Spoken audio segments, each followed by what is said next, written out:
Amigos, un gusto como siempre saludarlos. Bienvenidos a Justicia Electoral a la Semana. Hoy estaremos platicando sobre la observación de la participación política de la mujer en la pasada elección, tan importante que se vivió en nuestro país. Así que gracias por acompañarnos una vez más. Bienvenidos.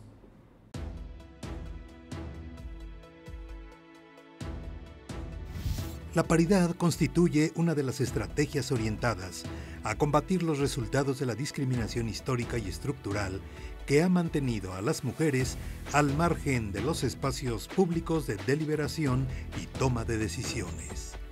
Es además un principio que responde a un entendimiento congruente, incluyente e igualitario de la democracia, en donde la representación descriptiva y simbólica de las mujeres es indispensable. La paridad en México se encuentra plasmada a nivel constitucional en el artículo 41. Los partidos políticos tienen como fin promover la participación del pueblo en la vida democrática, contribuir a la integración de los órganos de representación política y como organizaciones de ciudadanos, hacer posible el acceso de estos al ejercicio del poder público, de acuerdo con los programas, principios e ideas que postulan y mediante el sufragio universal, libre, secreto y directo, así como las reglas para garantizar la paridad entre los géneros en candidaturas a legisladores federales y locales. En este programa, la consejera electoral Dania Rabel Cuevas, quien preside la Comisión para el Fortalecimiento de la Igualdad de Género y No Discriminación en la Participación Política del Instituto Nacional Electoral, conversará en Justicia Electoral a la Semana sobre la participación política de las mujeres en nuestro país y el balance actual de paridad en México a partir del proceso electoral 2017-2018. Bueno, y le agradezco a Dania Rabel, consejera del Instituto Nacional Electoral, que platique con nosotros en esta ocasión. ¿Cómo estás? Bienvenida, muchas gracias. Muy bien, muchas gracias por la invitación, Lupita. Un gusto estar contigo. Oye, pues nos fue muy bien, le fue muy bien a las mujeres que participaron en el pasado proceso electoral. La verdad que sí, me parece que rindió frutos tanto el principio de paridad de género como algunas otras acciones afirmativas que asumimos por ahí y que nos avaló el Tribunal Electoral del Poder Judicial de la Federación.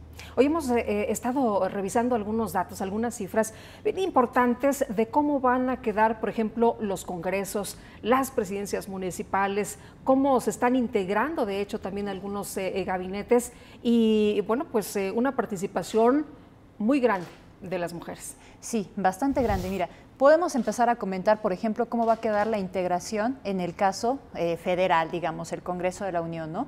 Ahí lo que te puedo decir y que vale la pena es contextualizar primero un poco para que veamos cómo ha sido el crecimiento dramático que tuvimos después de estas elecciones. A ver, en la Cámara de Diputados podemos decir que en las últimas 3 legislaturas pasamos de tener una participación del 22% al 42%, que es el de la legislatura saliente, pero ahora ya después de esta elección lo que vamos a tener en la Cámara de Diputados son 240 diputadas, lo cual equivale al 48% de integración de presencia femenina en la Cámara de Diputados. Además, muy probablemente vamos a tener a 5 mujeres indígenas como diputadas, lo cual también es una muy buena noticia.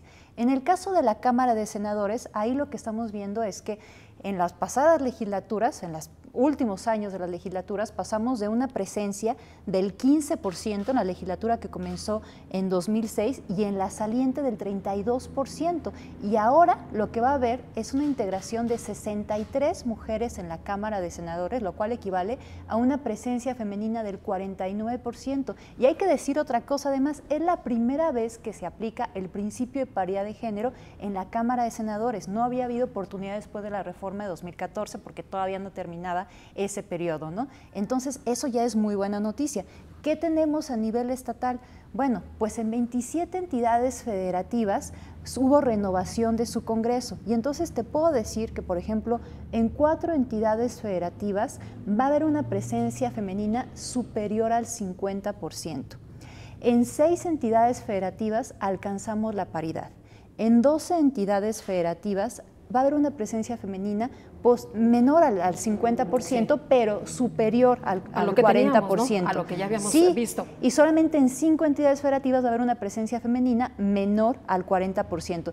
Pero en realidad los resultados que tenemos son muy buenos. Estamos esperando también que en las presidencias municipales haya 433 mujeres. ¿Qué pasó? ¿Qué se movió? ¿Qué se modificó para que hayamos llegado hasta este punto y estemos pues celebrando las mujeres precisamente estas noticias?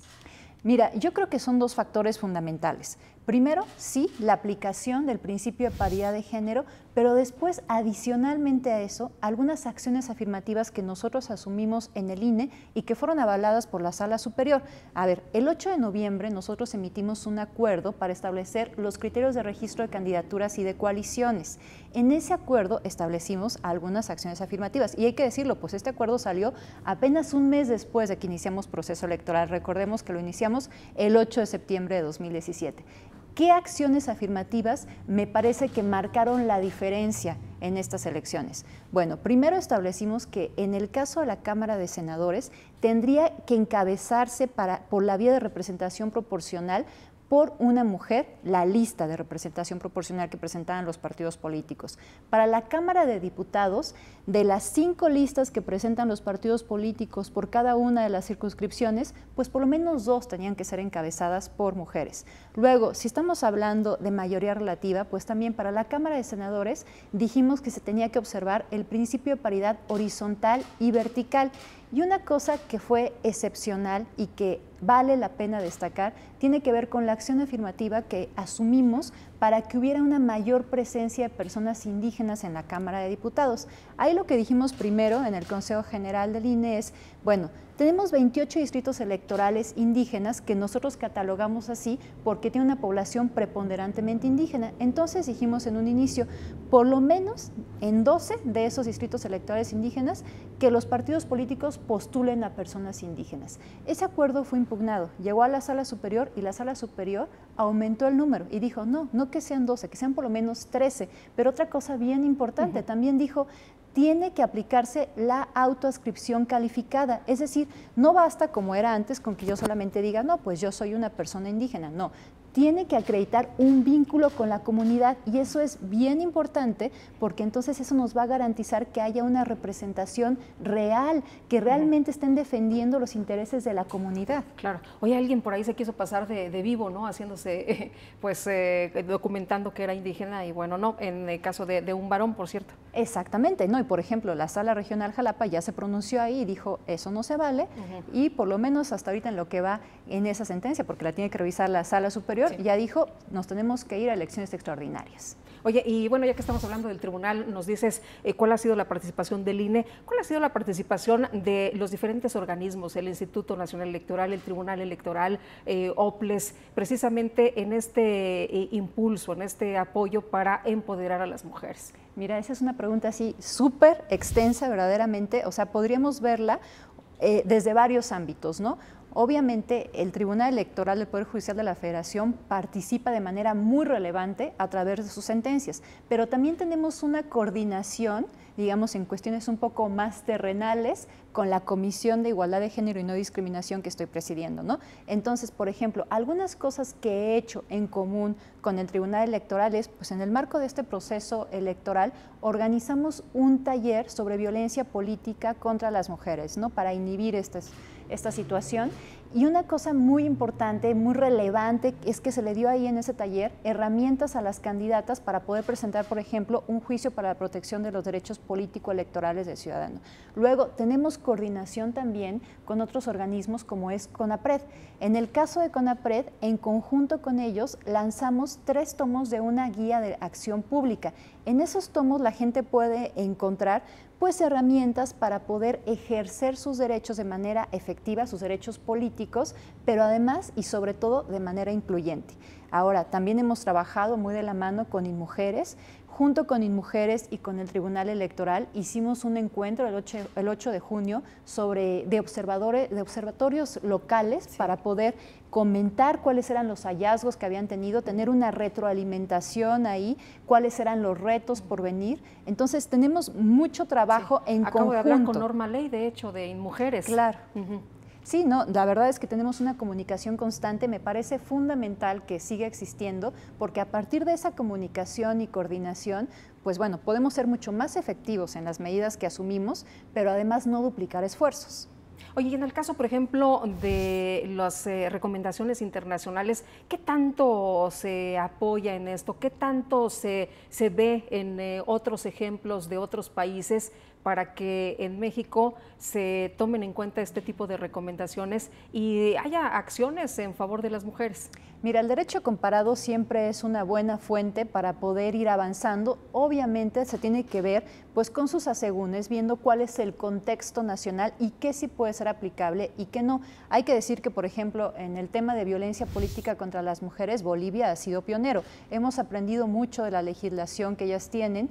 A final de cuentas, nosotros todavía no tenemos tipificada la violencia política contra las mujeres por razón de género. Ese es un gran reto que me parece que tienen que asumir pues las próximas legislaturas, ¿no?, en el Congreso, porque es indispensable que se legisle ya en esa materia, porque desde mi punto de vista el mayor obstáculo que están enfrentando hoy por hoy las mujeres para ejercer plenamente sus derechos políticos es justamente eso, la violencia política contra las mujeres por razón de género, que además al no estar tipificada muchas veces no se tiene mucho conocimiento sobre cuáles son los elementos que constituyen este tipo, ya sea administrativo o penal, y entonces pues a veces es difícil de identificar, a veces también vemos el desánimo de algunas personas que lo están sufriendo porque pues van a una autoridad y resulta que no es competente, entonces van a otra y vamos, es muy importante ya delimitar perfectamente en qué consiste y quiénes son las autoridades competentes en cada caso. Las mujeres tienen más herramientas, más conocimiento,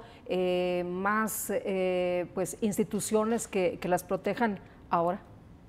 Bueno, las instituciones, son las mismas, pero lo que sí me parece es que hemos logrado visibilizar un problema que desde hace mucho tiempo existe y ahora además nos estamos concientizando también de que es un problema, porque a veces las mujeres incursionaban en el ámbito político y pensaban, bueno, es normal, realmente si yo quiero estar aquí, pues es el costo que tengo que pagar. Incluso hay una campaña del NDI que así se llama, ¿no? No es el costo, porque lo daban por sentado, que tenían que aguantar todo eso, que no era, exacto, discriminación, violencia simbólica, violencia física, violencia verbal, todo eso pensaban que era el precio que tenían que pagar por incursionar en el ámbito político, y eso no es así.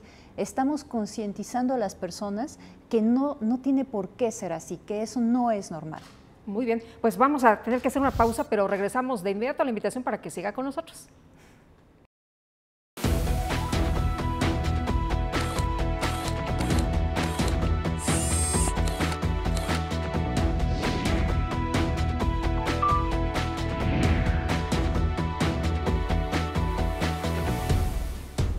La Sala Superior del Tribunal Electoral del Poder Judicial de la Federación sesiona públicamente a la luz de los principios de máxima publicidad y transparencia para garantizar certeza y legalidad en los procesos electorales. Acompáñenos cada semana en directo desde el Pleno de la Sala Superior para conocer las resoluciones de las y los magistrados del máximo órgano de justicia electoral en nuestro país. Sesión pública de resolución de la Sala Superior del Tribunal Electoral. Tribunal Electoral del Poder Judicial de la Federación. Justicia que da certeza a la democracia.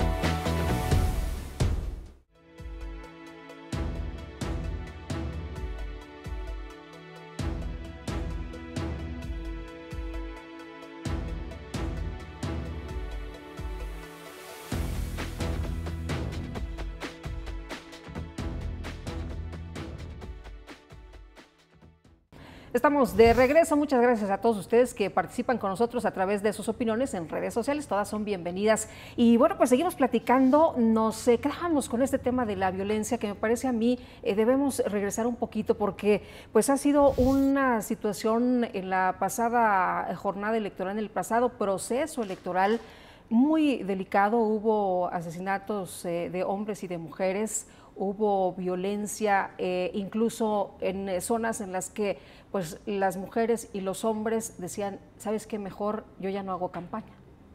Es gravísimo esto que comentas, porque la verdad es que si no le podemos dar condiciones de seguridad a quienes compiten por un cargo público, pues lo cierto es que no puede haber condiciones para la democracia. No es posible porque no solamente le estás afectando los derechos políticos a la persona que aspira a estar a un cargo público, sino también al resto de ciudadanía que no puede conocer cuáles son sus propuestas de campaña, no pueden conocer al candidato. Es muy grave. A mí este tema me preocupa sobremanera, sobre todo porque no tenemos cifras ciertas. Hoy por hoy todavía no sabemos cuál es el número exacto, el dato exacto de hombres y mujeres que fueron asesinados en el marco del proceso electoral. Precandidatos, precandidatas, candidatos y candidatas que murieron durante el proceso electoral. La verdad es que estamos haciendo un esfuerzo con los observatorios de participación política por recabar esta información, pero ciertamente eso no le corresponde a la autoridad electoral, le corresponde a las autoridades procuradoras de justicia que son encargadas de la seguridad pública. Los esfuerzos que estamos haciendo nosotros es pues recabar a partir de fuentes periodísticas de qué asesinato se dio cuenta y poderlo eso verificar con los representantes de los partidos políticos ante los consejos de los soples para poder llegar a un número más exacto. ¿Por qué es relevante que lo conozcamos? Bueno, pues porque en el caso de las mujeres específicamente, pues el asesinato de una mujer que está en el ámbito político puede ser la manifestación más cruda de la violencia política contra las mujeres, pero no podemos dimensionar el nivel de problemática al que nos enfrentamos mientras no tengamos ese dato cierto.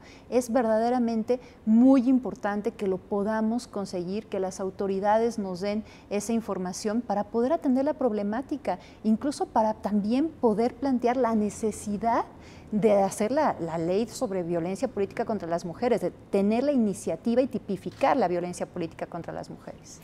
Hemos evolucionado, los organismos políticos, los partidos políticos también han cambiado. Al principio se les daba la posibilidad de que pues se incluyeran a mujeres, después ya en la ley se les obligó, pero ¿crees que está cambiando no nada más por obligación, sino por un cambio cultural el que veamos más participación de las mujeres? Creo que sí. O sea, desde luego esto es un trabajo que va a llevar mucho tiempo, es un proceso de deconstrucción, sin lugar a dudas, que puede llevar generaciones, pero vamos, las autoridades electorales estamos asumiendo ese trabajo porque una de las finalidades que tiene, por ejemplo, el INE es promover la cultura democrática, es promover también una cultura cívica y en ese marco pues no podemos hablar de que existe una democracia mientras un grupo, mientras gran parte de la población no pueda participar en igualdad de condiciones, no puede ejercer plenamente sus derechos por un tema de discriminación. Sí. Oye, y hay quien argumentará, oye, pues ya están 50-50, ¿no? Vamos, no en todos los casos, todavía tenemos que trabajar y yo creo que uno de los ámbitos que nos queda más a deber pues es el ámbito ejecutivo. Podemos ver que donde no se aplica el principio de paridad de género tenemos todavía pues muchísima distancia entre hombres y mujeres.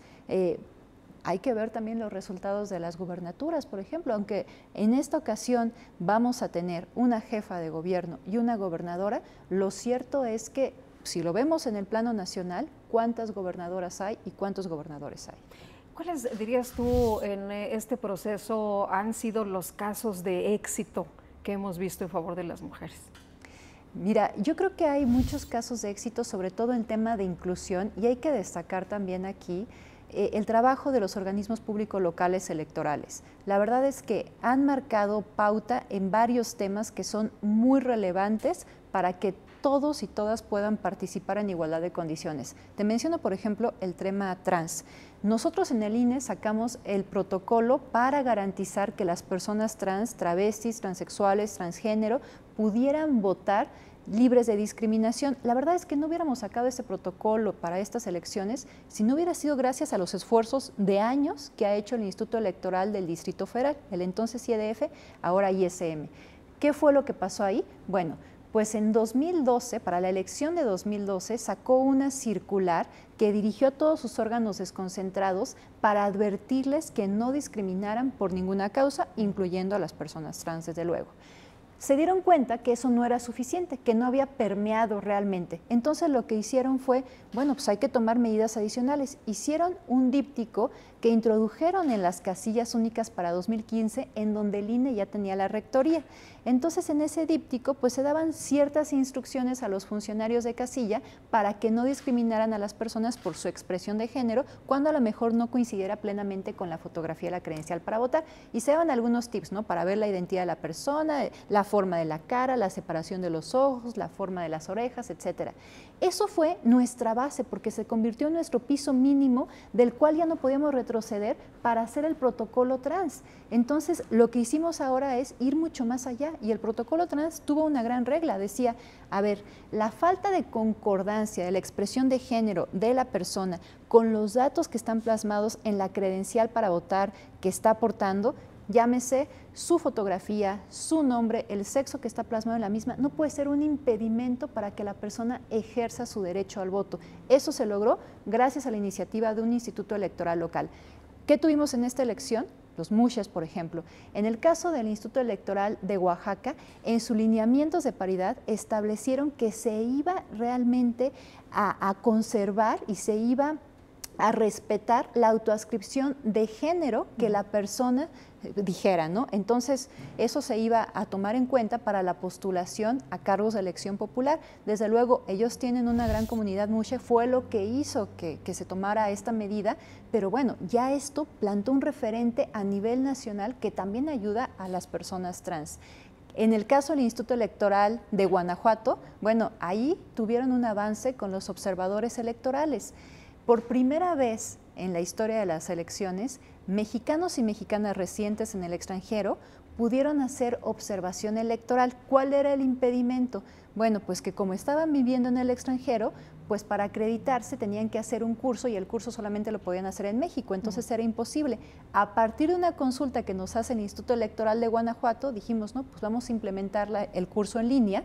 Entonces yo tuve la oportunidad de conocer a 2 personas originarias de Guanajuato que viven en China y vinieron a hacer observación electoral el día de la jornada electoral. Entonces son de esas cosas. Hay muchas cosas que sí podemos destacar. Muchísimas, en verdad. En verdad, bueno, aparte ahora tenemos una sentencia que me parece que va a marcar un referente. Sí. La Sala Regional Jalapa sacó una sentencia en donde hizo la interpretación de requisitos de elegibilidad y dijo, con relación a una persona, la situación era, una persona cometió actos de violencia política contra las mujeres por razón de género. Entonces, esa persona después se postula para un cargo de elección popular, pero resulta que cuando revisan, dicen, a ver, esta persona no solamente hizo actos de violencia política, tiene ya una sentencia firme y además no cumplió la sentencia. ¿Sabes qué?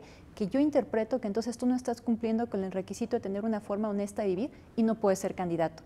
Ese es verdaderamente un precedente muy importante porque primero va a inhibir que existan casos de violencia política contra las mujeres, pero segundo, va a garantizar que si se dicta una sentencia se cumple porque ya saben cuál es la consecuencia. Estamos viendo muchas cosas que antes no se practicaban, pero que ahora pues son novedosas totalmente. Oye, la participación ciudadana no nada más de las mujeres se dio en los puestos de elección. ¿Cómo viste la participación de las mujeres a la hora de la jornada electoral, a la hora de votar? Mira, maravilloso, pero ese sí no es un tema novedoso, ¿eh? Generalmente las mujeres suelen participar más que los hombres, y no solamente te estoy diciendo para ir a votar, suelen participar más como observadoras electorales, suelen participar más como funcionarias de mesa directiva de casilla. Bueno, a mí donde me tocó votar eran puras mujeres las que estaban como funcionarias de mesa directiva de casilla. De hecho, ha sido eso es uno de los grandes reclamos que han hecho las mujeres, porque dicen, a ver, nosotros siempre estamos tras bambalinas participando en todos los lugares donde se nos permite, pero no podemos ser candidatas, sí. Entonces ese era realmente el reclamo. O sea, decían muchas de ellas, somos el 50% de la población, nos toca el 50%, ¿no?, de los puestos de elección popular, por supuesto, y del poder. Decían algo padrísimo en Paraguay, somos la mitad, queremos paridad. Claro. Así es, tan fácil como eso. ¿Llegamos a esta etapa, ya tenemos paridad? Todavía nos faltan. todavía hay algunas cosas que tenemos que seguir trabajando. Te decía, hay algunas entidades federativas donde incluso no llegaron al 40% de participación o de presencia femenina en los congresos. Entonces, todavía ahí tenemos que seguir trabajando, que tenemos que seguir haciendo ajustes. Es probable que tengamos que tomar acciones afirmativas y no solo implementar el principio de paridad. ¿Cuáles dirías tú que son los retos más apremiantes, lo que tenemos que hacer, el siguiente paso? Sin duda es la tipificación de la violencia política contra las mujeres por razón de género. Honestamente, eso es algo que es una deuda ya pendiente, que no solamente es para una herramienta que requieren las candidatas, las mujeres que incursionan en la política, sino incluso también para las autoridades, para que podamos tener perfectamente delimitados nuestros ámbitos de competencia, porque la verdad es que estamos haciendo lo que podemos con las herramientas que tenemos en este momento, pero no hay ninguna adecuación legislativa para afrontar esta problemática. Muy bien, pues Dani, ha sido un gusto poder platicar contigo en esta ocasión. Muchísimas gracias. Gracias a ti, Lupita. Y muchas gracias también a usted por habernos acompañado aquí en Justicia Electoral a la Semana. Lo dejo con este resumen de las actividades importantes en el Tribunal Electoral. Que la pasen todos muy bien y nos vemos la próxima.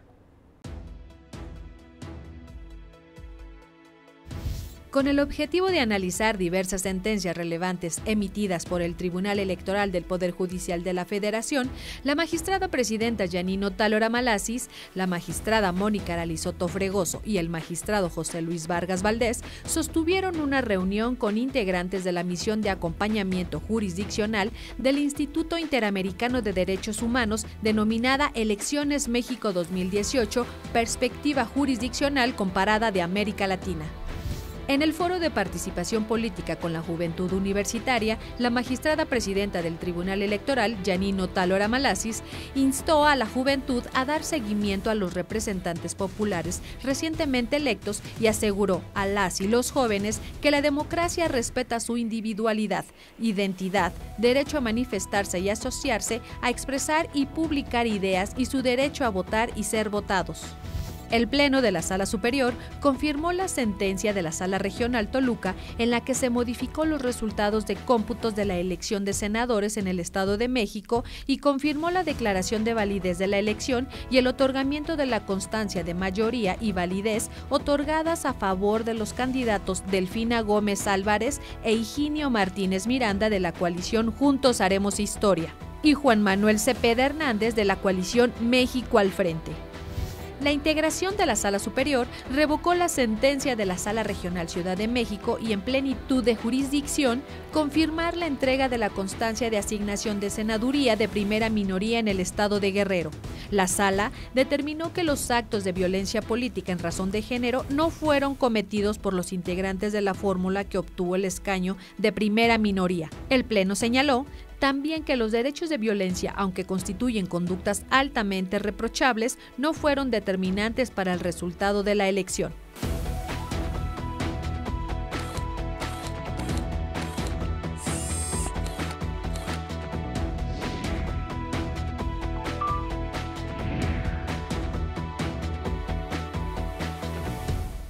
La protección de tus derechos político-electorales le corresponden al Tribunal Electoral del Poder Judicial de la Federación. Sus sentencias salvaguardan cada etapa del proceso electoral. Proteger tu decisión en la urna y resolver los conflictos electorales es precisamente la función primordial del Tribunal Electoral del Poder Judicial de la Federación. Tribunal Electoral del Poder Judicial de la Federación. Justicia que da certeza a la democracia.